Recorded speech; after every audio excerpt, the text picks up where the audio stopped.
Hello, we're filming with Ricky Gervais and we're having a problem with the drilling. I wonder if you can... That's going to do anything. You're Stop. Oh, you're filming with Ricky Gervais. Cut. Stop the drilling.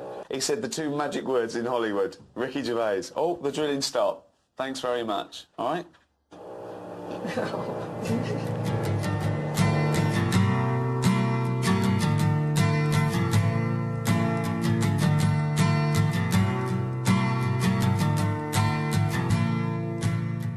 I can't imagine why he'd want to speak to me for Channel 4. No disrespect. I know that he doesn't like interviews, or I think he's quite a grumpy man. You know that he's seen The Office and Extras, don't you? He told me he'd seen it. Yeah, definitely. He's not going to go, oh no, I thought, no. I thought it was Billy Connolly. I was, okay, good. The Office has made Ricky Gervais a global comedy star. It's shown in 80 countries, and its DVD sales make it the most successful BBC comedy export of all time. Extras has also gone international. He's the only British comedian to write and star in an episode of The Simpsons and win a Golden Globe. But he's turned down lead roles in Hollywood and multi-million-pound commercial contracts. So how does he cash in on worldwide stardom? He meets his heroes. And I'll have a vanilla... one of the vanilla bullshit things, you know, whatever you want, some vanilla bullshit, latte, kappa thing, you know, whatever you got. Larry David co-created the most successful sitcom in history. Why don't they have salsa on the table? What do you need salsa for? Salsa is now the #1 condiment in America. Do you know why? Because people like to say salsa. Excuse me, do you have any salsa? We need more salsa. Where's the salsa? No salsa. The show, which was written by Larry, regularly got 30 million viewers. Following this huge success, he chose to shun the networks and epic ratings to go to HBO and have complete creative control, writing and starring in his own series, Curb Your Enthusiasm. It's a cafe latte? Mm-hmm. What is that, milk? Milk and coffee. Coffee, yeah. Milk and coffee, who would have thought? You know, milk and coffee, oh my want. God, what a drink!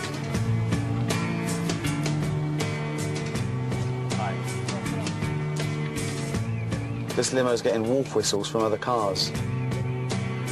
This is so beautiful.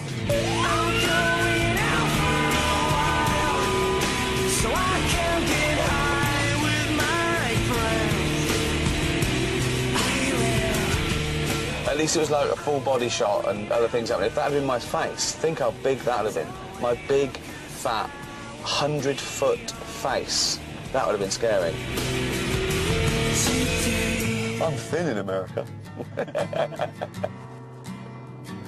But I still wear black. I went straight up upstairs and got it for you. I can help you out with shaving, by the way. I want to film this. I thought we are filming this. No. I have great shaving You were going to techniques. wait there, and then I was going to bring it in. Oh, sorry. I thought we were rolling. Hi, we're doing another take? We are.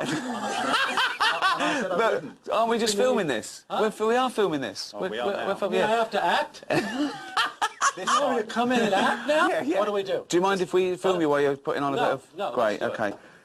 I'm just going to take down a little bit of the redness. What redness? No, it's true. On my nose, is that a little red? I thought there was something wrong with me. I had to go to a dermatologist. Yeah. Is this weird? Two men just talking about their skin condition while being filmed, being made up? That's all right, isn't it? You know, two men as secure as we are. Absolutely. I don't think it's a problem. Maybe we're metrosexual. Are we? What's that? That's a guy who's very involved with creams. and moisturising. Heterosexual, but he takes very Absolutely. good care of himself, But good grooming. He thinks nothing of a Brazilian. And I like to be as spick and span down there as any woman you're cared to me. I have to say, I haven't used the word Brazilian in my life. Yeah. Now, the onus is pretty much on you for most of this, isn't it? You know, you're the interviewer, right? Yeah. So I'm the guy who should be really relaxed about this. Absolutely. I don't want to have to feel like I'm on a date here, right? I'm not on a date. Just because I talked about Brazilians, that was... I wasn't bringing that up to fist for compliments. No, I mean, I know. No. I'm going to give you a little chapstick. What's that? Chapstick for chaplets? No. I think that if you use that chapstick stuff, Yeah. I think you'll start getting chapped lips all the time. I really do. Because you assume that your lips are being mollycoddled and they need to go out there and be a man. Yeah. But thanks very much for doing this. The only reason I'm doing it is because it's in England. Sure. And nobody I know will be watching. So there's a great freedom to that. Right. I was hoping that it's because you had And also, me and yes, my work. yeah, no, of course. Obviously, that has something to do with it, yeah. Yeah. When I was doing stand-up, I would never let anybody come see me. I only wanted strangers in the audience. I couldn't stand it if I saw a face, and if I recognized the face. It would throw me. I went to see some comedy last night. I sort of just snuck over to the comedy store on Sunset. I saw 8 acts. Every single one of them, their catchphrase was, "What the fuck?" What the fuck? Right? And they all talked about their ethnic parenting. It was like, if it was a Korean bloke, it was like, oh, my dad would go, "Why you want to go into comedy?" The Jamaican, "Why you want to go into comedy?" It was like, just change the race and then use, "What the fuck?" Every single one of them. Can you say fuck on your show? Yeah. You can? Yeah. Do you want to? No, do you? No, not this show. Oh, extras. Extras, yeah. Yeah, I mean, we keep it down. I mean, Yeah, I try and keep my mind down. Yeah. Can I just remind you of a scene, the opening of the restaurant, which was like an opera of swearing. Fuckhead, shit-faced cocksucker, asshole son of a bitch!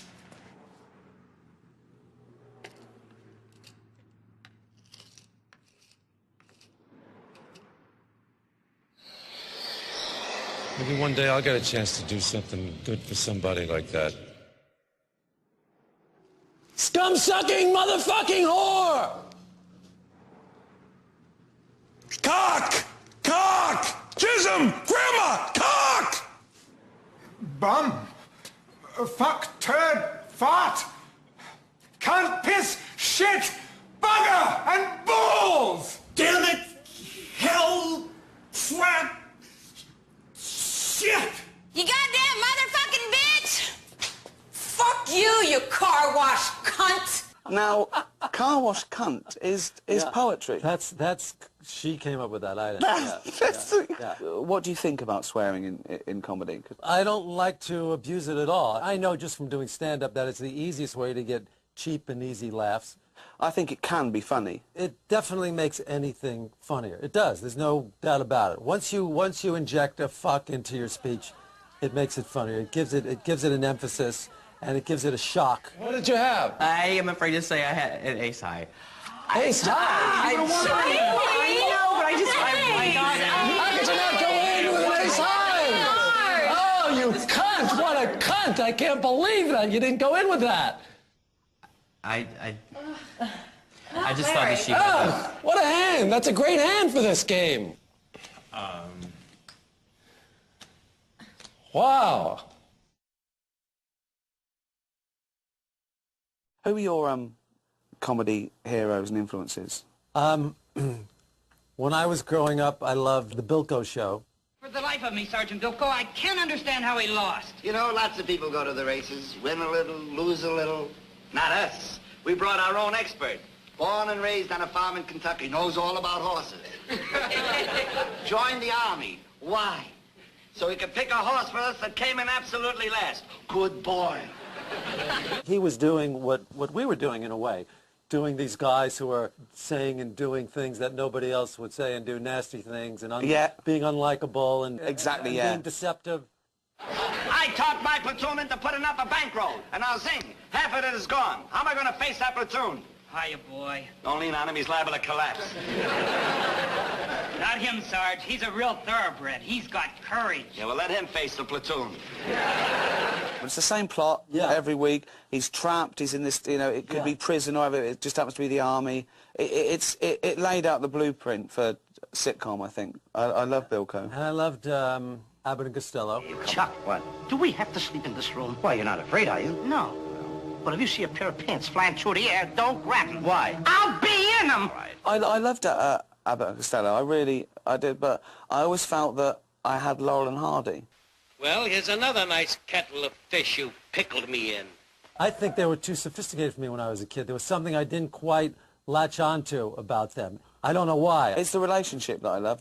you know, I'm with this idiot. It's almost like I'd be okay if it wasn't for this fool. And it's the way they share that screen time that Stan's the idiot and he says stupid things, and Ollie can't believe he says those things. Well, what's the matter? Where's that clock? What clock? The clock you paid $290 for. Why, that's ridiculous. Where would I get $290?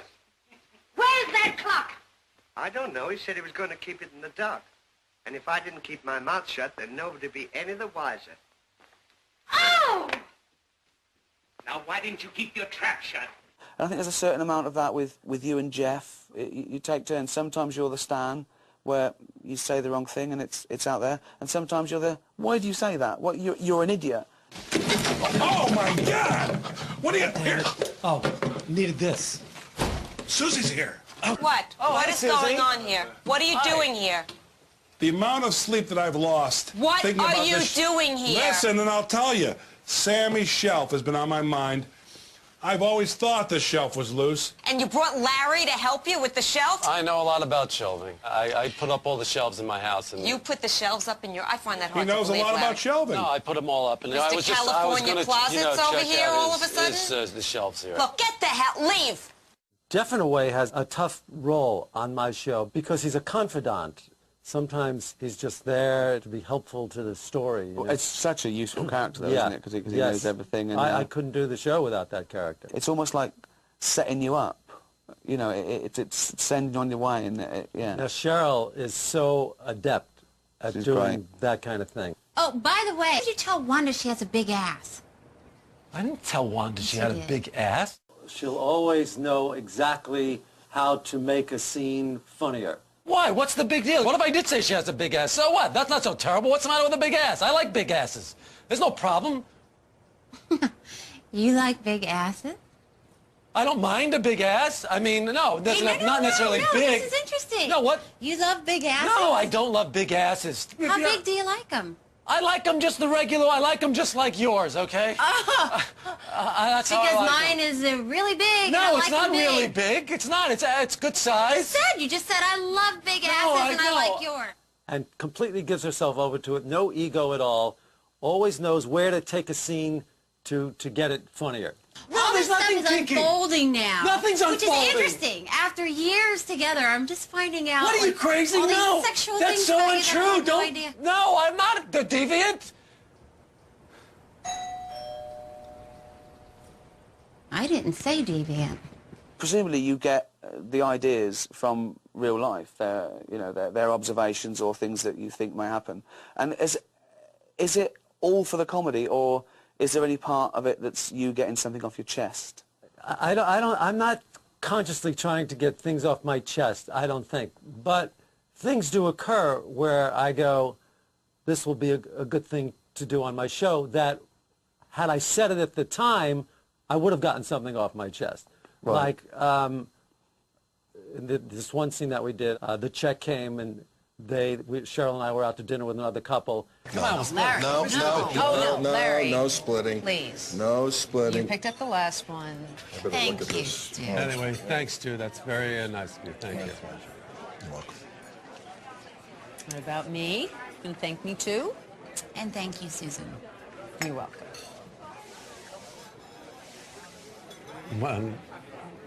Why do I have to thank you? For dinner that my husband and I treated you to? Oh, I thought he treated me to it. Stu pulled out the credit card and put it down, yes. Yeah.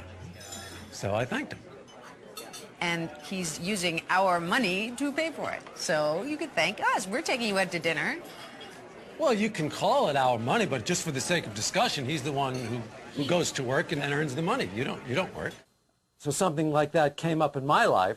You know, I thank the wife. I'm not a sociopath. I can't say that, you know. But I knew immediately that this is something I want to do on the show. So in that sense, yeah, it is a way to get things off my chest. The trouble is that I have with watching Curb Your Enthusiasm is that I agree with everything Larry says. Outside that sort of mild male autism where it's probably better that he doesn't always say what he's thinking, I think he's right. Well, that's why I like that Larry so much better than this Larry. It'd be great to be like him, wouldn't it? Wouldn't it be Freedom. great? The Yeah. freedom, not burdened by conscience. Absolutely. Not ringing people up and going, I'm so sorry. Just going, nah. Yeah, he's happy, that guy. Look what's going on with this kid. Wow. Honestly, it's huge. It's a bigger penis than mine. He's got a bigger penis than me. We all have the good thoughts and the bad thoughts, but you know, nobody ever expresses the bad thoughts. We just think them and we don't say them. Yeah. But the bad thoughts are funny. I saw your son at the pool. Yeah. Kid's got some penis on him. It's pretty good. What are you saying? Your son. His penis. Wait, what are you saying that thing for? Hey, it's a compliment. What's the big deal? What's the compliment? Well, how's it bad? How's it bad? He's got a nice big penis. So what? Well, I'm not talking about your wife's tits. I mean, this is rude. You can say my wife has nice tits as long as it's complimentary. And when you come back and you say that, you know, I mentioned his kid's penis, she says, Why would you do that, Larry? and you say, and this sums up what I think a comedian's mind, you say, I took a risk.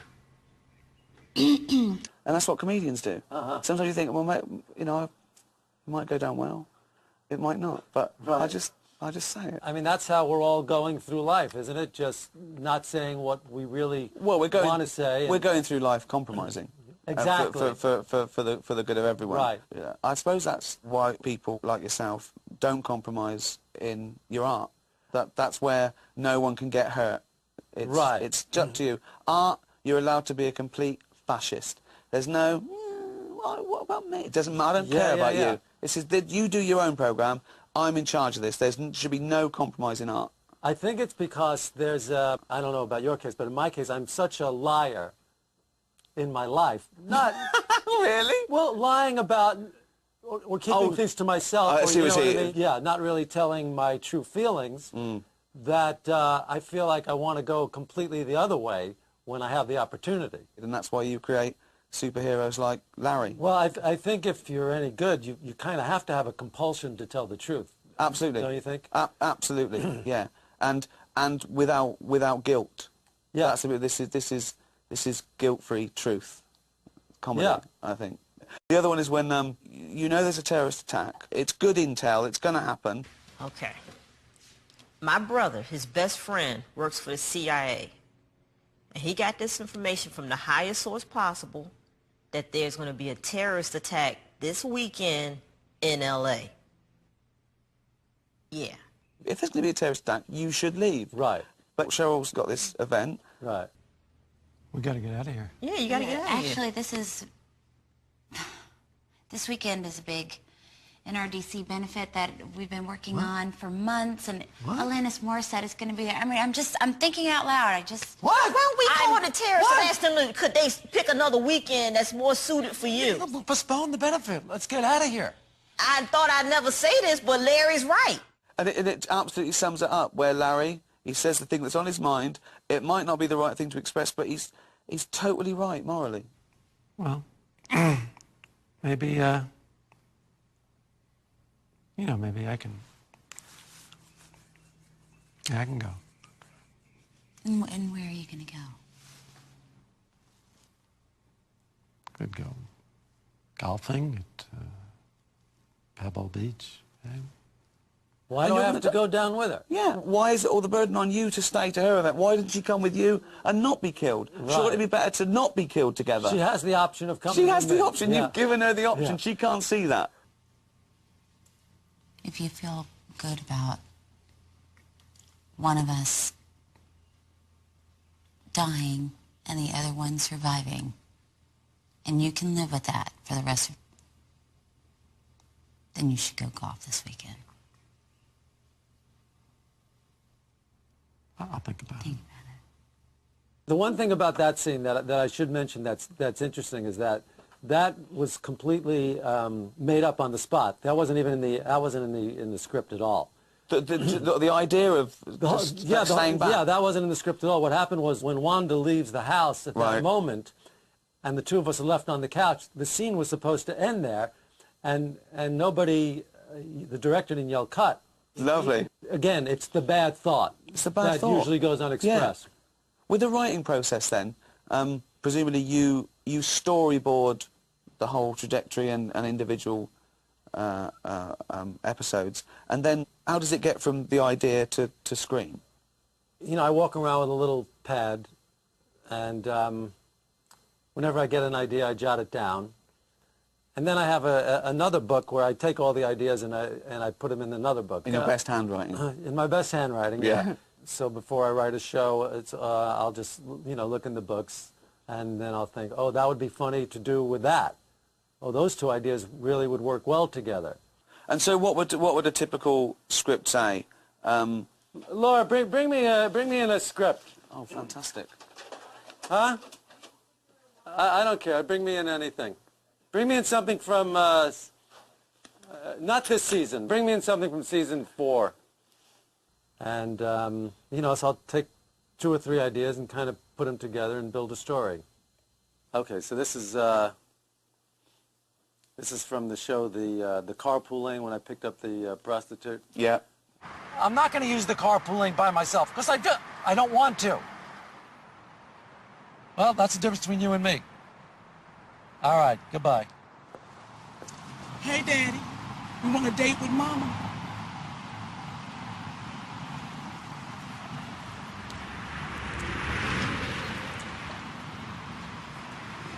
Get in the car.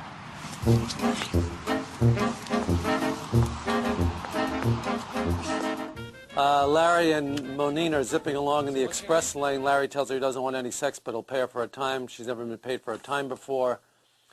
And she tries to figure out how many blowjobs and other forms of sex she'd normally have within that period, which Larry, of course, disputes. So, you know, there's tracks to go on here. Exactly. I can get 4 blowjobs an hour. 4 blowjobs in an hour? Oh, yes, I'm good, okay? Hey, I drove a cab. I used to drive around for 2 hours. I couldn't get a fare. You telling me you're getting 4 blowjobs in an hour? Yes, honey, you done picked up the best.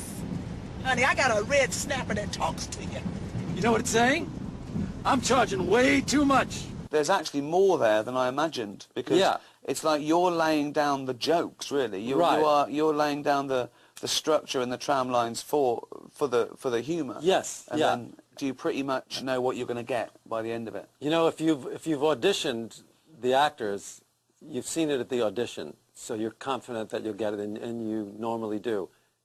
Is any of your shows improvised? Very little. You see, that's what's so great about it, because it looks like it is. You know, it's all about writing and casting, isn't it? And in your show, how do you know these people can do that? Because you're asking so much of them, aren't you? The lesson I've learned is always audition, so you're confident that you'll get it, and you normally do. But sometimes we give out parts to a known actor. Great seeing you. Bye, Christine. Bye, guys. Why don't you come up front? I'm okay. Come on up front. I'm good. I'm good. Are you serious? Yeah, why? What's the difference? Larry, I'm not going to drive you around like I'm your chauffeur. Get in the fucking front seat, all right? You're not driving me around like I'm a chauffeur. With 2 minutes from the rehearsal hall. You know, what kind of person asks another person to drive them around like this? This kind of mentality is what's... Well, what kind of person is so insecure that they have to make somebody move into the front seat so they don't think that they're driving somebody around? No, the kind of person that's so insecure that needs to be driven around in the back seat, subliminally telling me that you need me to drive you around. Leave my seat. Go into the front seat. Because I asked you to sit in the front seat of my car, and it's my car, and it's my car. I make the rules, okay?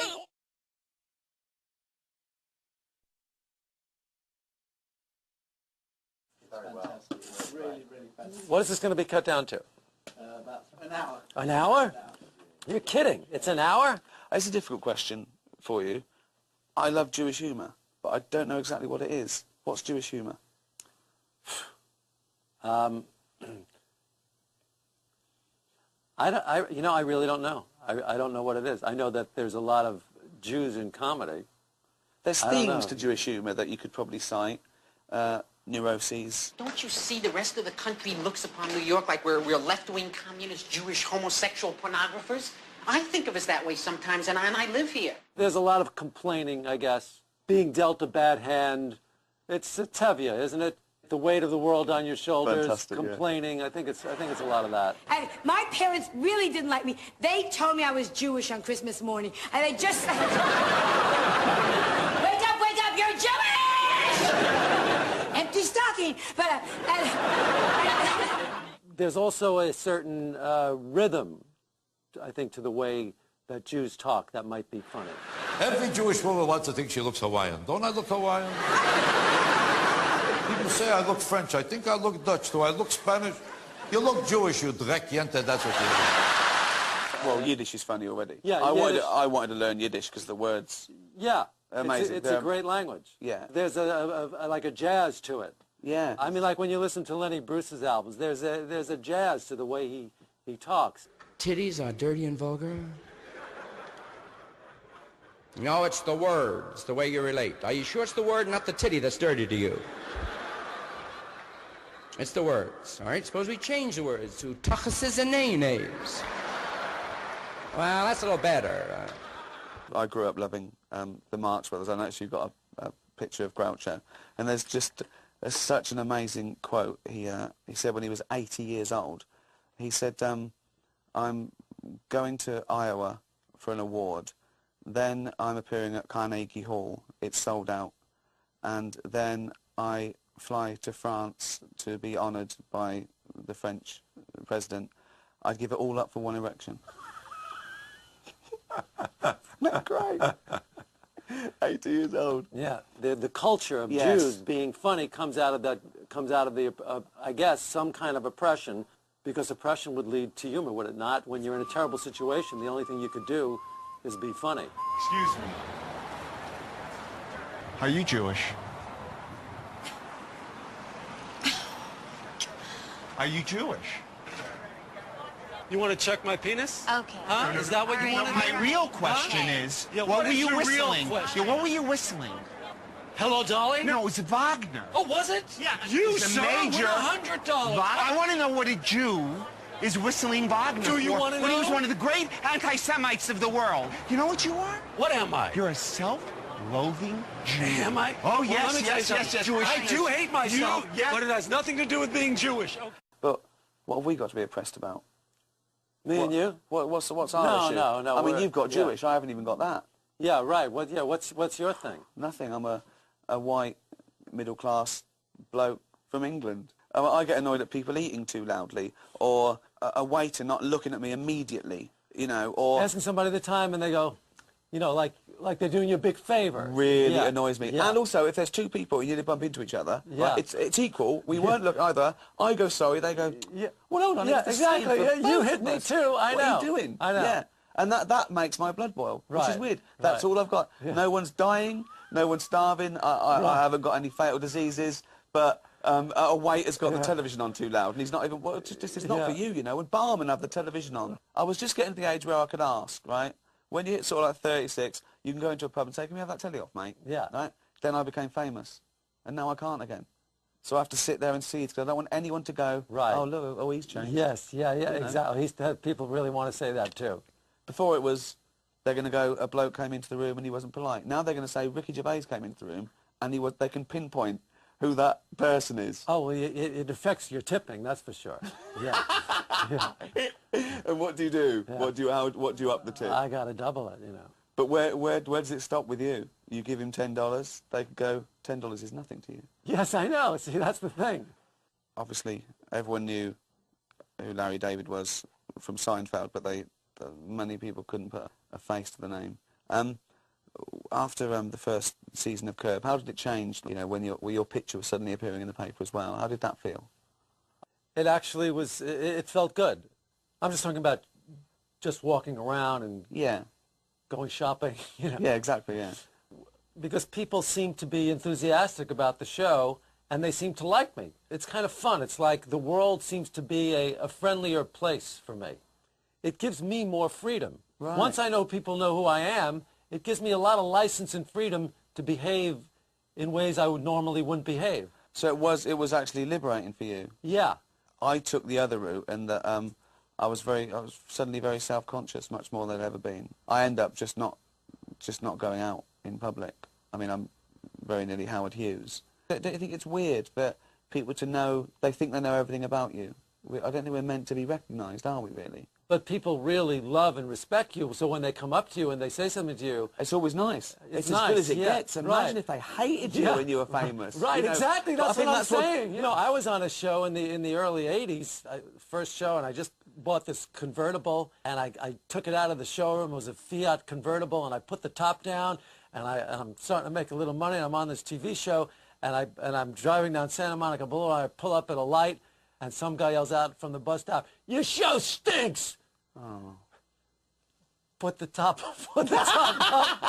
Yeah. And never put the top down again. That was it. Got rid of the convertible. Contrasted with that, this is a hoot for me. I was in Florida last week, and I was standing outside of a restaurant waiting for somebody, and the guy came up to me and said, "Are you alone? Do you want to come join me for dinner? I'm with my wife."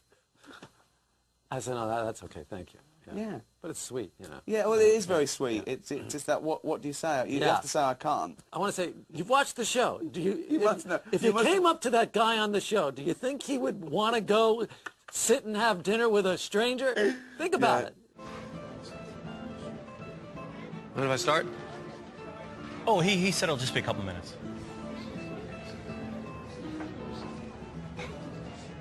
So you don't want me to start, is that it? It's a couple minutes. You don't mind, do you? I just think it's kind of weird. I mean, if you got your food come first, I would say go ahead and start. What do I care? Well, I would wait for you to get yours. I really wouldn't want you to wait. I'd be uncomfortable if you waited. Well, I'd feel it would be polite to wait for your food to arrive. I think it's kind of impolite to prevent a person who's hungry from eating. Yeah, but we're supposed to be having lunch together. I mean, Well, we that's are what I having bought. lunch. What's the difference? Do we have to start at the exact same time? I don't get that. Well, I don't see why you can't wait 2 seconds for your cold sandwich. It's not like it's even hot. Well, I don't see why you care if I take a bite of my food. How does that bother you? Because we're having lunch together. So what? The two of us.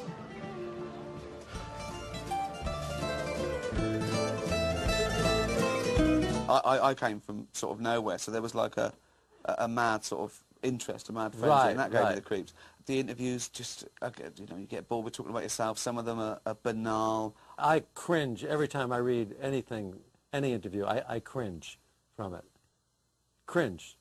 Because there's rarely a rapport with anybody who's talking to me. They don't listen even to what you're saying. They'll ask their question, and then they're waiting for you to give your answer, and then they ask their next question. It's never a conversation. It's always, you know what I mean? It's always It's just... this. They do this. They Yeah. go, are there ever times when you just, don't like what you've done? You go, they're going, yeah. Right, blah, blah, blah, blah, blah. Yeah. You obviously... That's exactly it. That's what I'm talking about. Yeah. Go right to the next one. And the other one is, Yeah. they go to that, I go, Yeah. okay. I want to go, you're not giving me anything.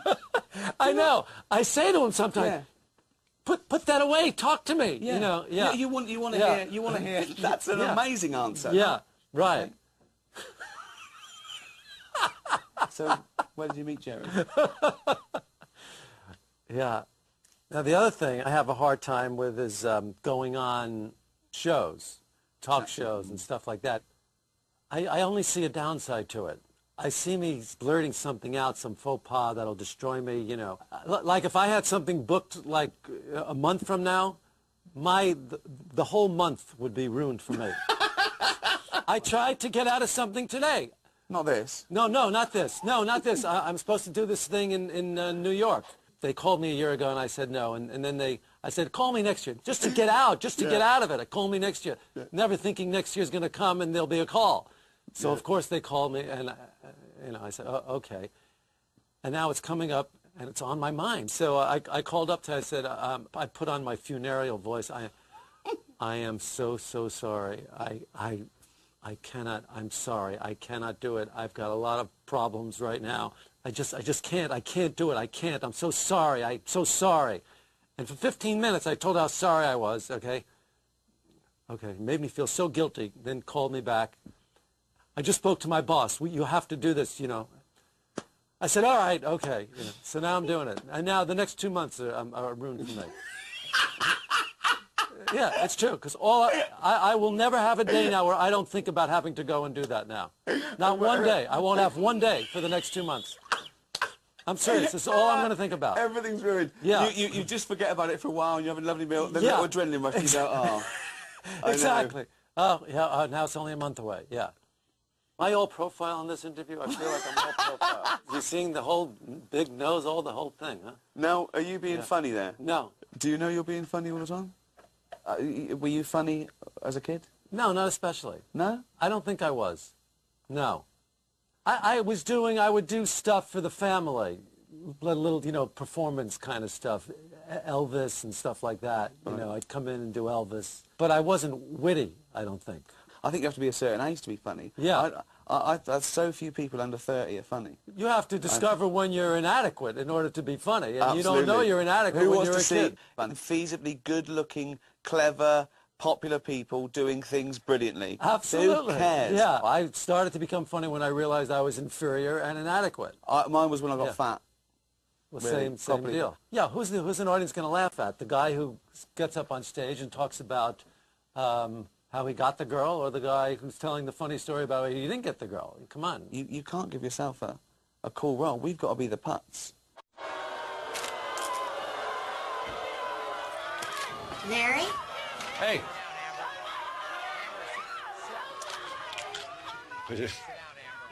Just a little bit. I asked you to be ready when I got back. Well, Have you even moved since I left this morning? Yes, of course. What are you talking about? I got up to tip room service. Have you just retired and this is what you're going to do for the rest of your life? And you're never going to work again? Of course I'm going to work again. When? I don't know. You're in the prime of your life. Are you just going to... No, I'm going to work when something comes up that I want to do. I would really like for you to get dressed so we can go look at this house. Fine. Fine. Thank you. All right, here's Brittany. Brittany, come on out. Look at that girl come out. Look. Look at her. You don't know me. You don't know me. Yeah, you all go fuck yourself. That's right. Yeah, come on. That's right. Oh, yeah. Come on, come on. Yo, fuck you. Fuck you. Yo, fuck you. I think you've managed to do it twice with Seinfeld and Curb Enthusiasm, is to do that thing that so many comedians, stand-up comedians, fail at, is getting real-life observations that they've had and rendering it with actors and not making it look contrived. You know what I mean? Usually a stand-up comedian gets his pilot and he just crowbars in, and it just looks like he might as well be talking to the camera. And then you want to go, well, it's good, but I know where you're going wrong. Because he's doing all this stuff from his act. Exactly, yeah. Right. And I see these comedians on chat shows where when someone said, they say things like, so, did you come on your bike, Larry? Oh, don't talk about bicycles. Bicycles, schmicycles, listen. And it's just... I know. This is crowbarring stuff in, you know, when you work something, it's crowbarring stuff in, but it's making it look like you're not.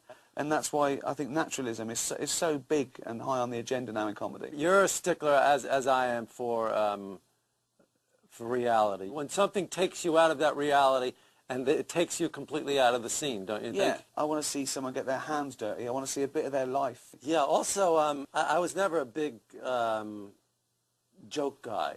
No. You know, because, I mean, that's the one thing about so many shows, is that everybody's saying all these funny things, right? The audience is laughing. Yeah.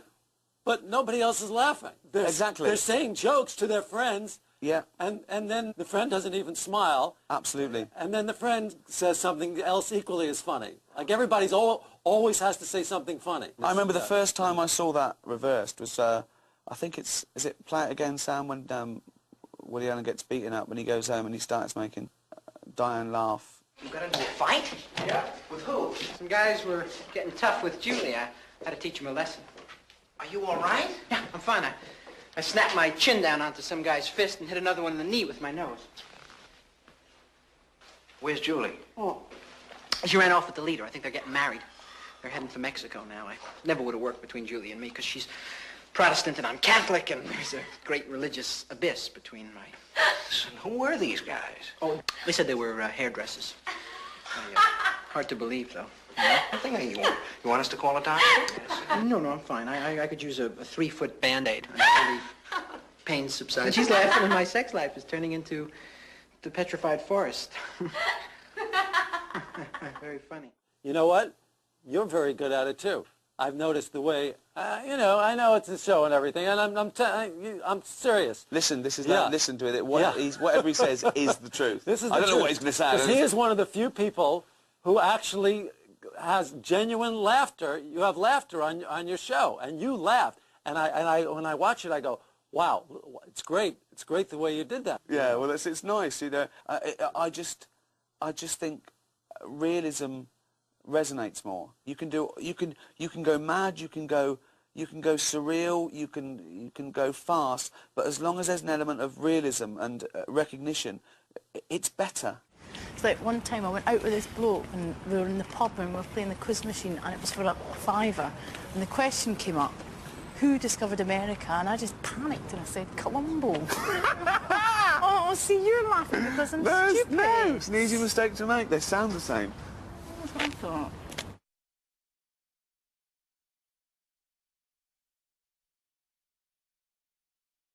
I did an interview and they were asking me my favourite things and lists and stuff, and I put George Costanza as the best sitcom character of all time. Hey, what are you listening to? My show from last night. Oh, you taped it? Yeah, I was doing some new material. Hey, did you ever do that thing on the toes that I said? Huh? You know how, like, the big toe is like the captain of the toes? But sometimes the toe next to the big toe gets so big that there's like a power struggle, and the second toe assumes control of the foot. The coup d'etat. Yeah. Did you do it? Yeah. So? Nothing. Nothing at all. George Costanza famously is some of the things are borrowed from your real character. Why did you not play him? It was never even a consideration. Really? It was nothing that I even thought of or Jerry thought of or anybody brought up. It wasn't even on the table. I couldn't have done that and written the show at the same time. It would be too hard. I couldn't do it. So this is the thing when George finally gets to start writing for you know, the pilot, and right. He sees two girls and he thinks, well, now I can impress the ladies. Yeah. What do I do? Well, actually, I'm a writer. In fact, I'm writing a comedy pilot for NBC right now. A sitcom? How can you write that crap? Carol! This guy's writing a sitcom. A sitcom?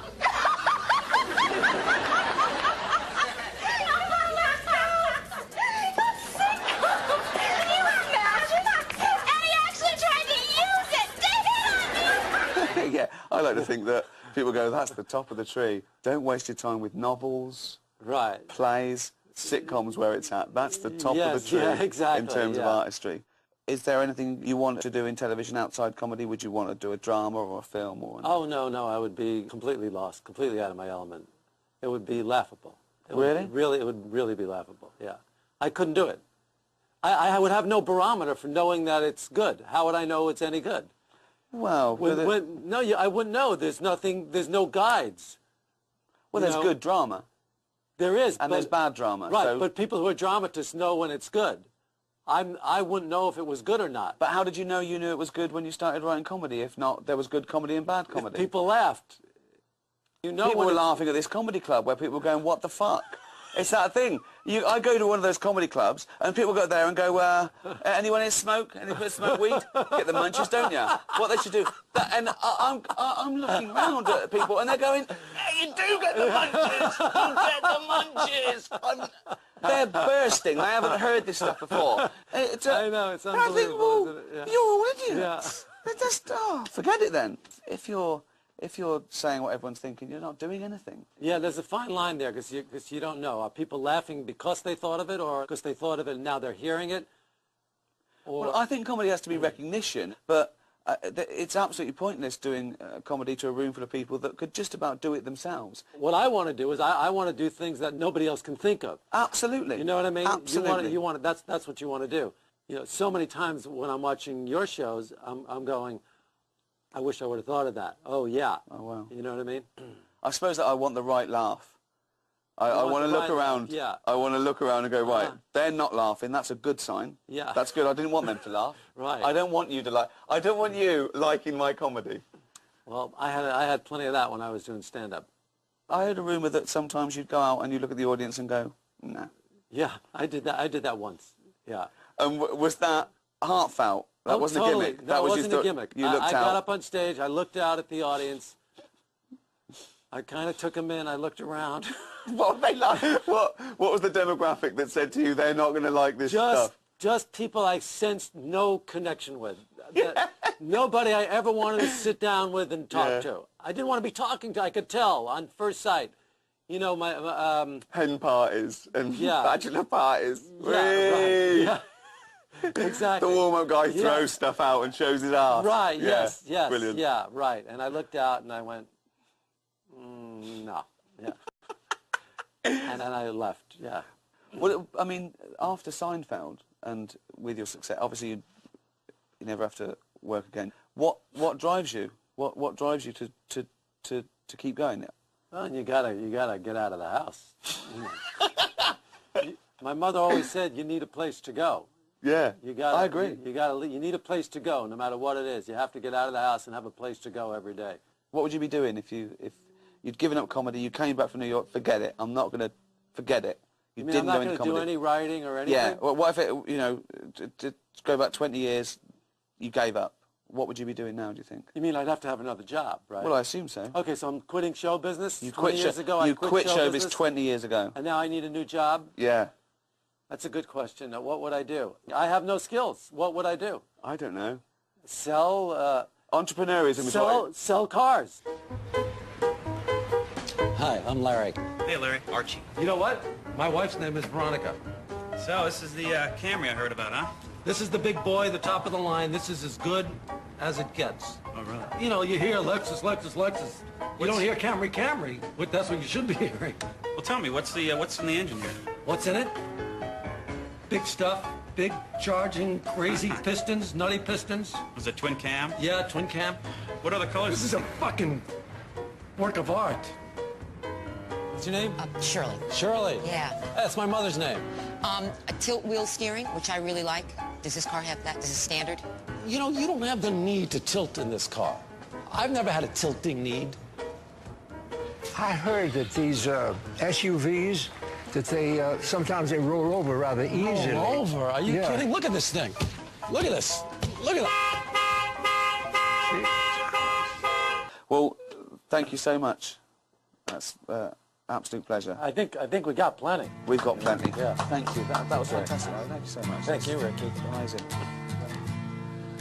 I'm going to get you the 2,000-year-old. Oh, man. yeah. I think I've heard of that title. What is it, on audio? Yeah, can you come up with it? Oh, you did? Oh, okay.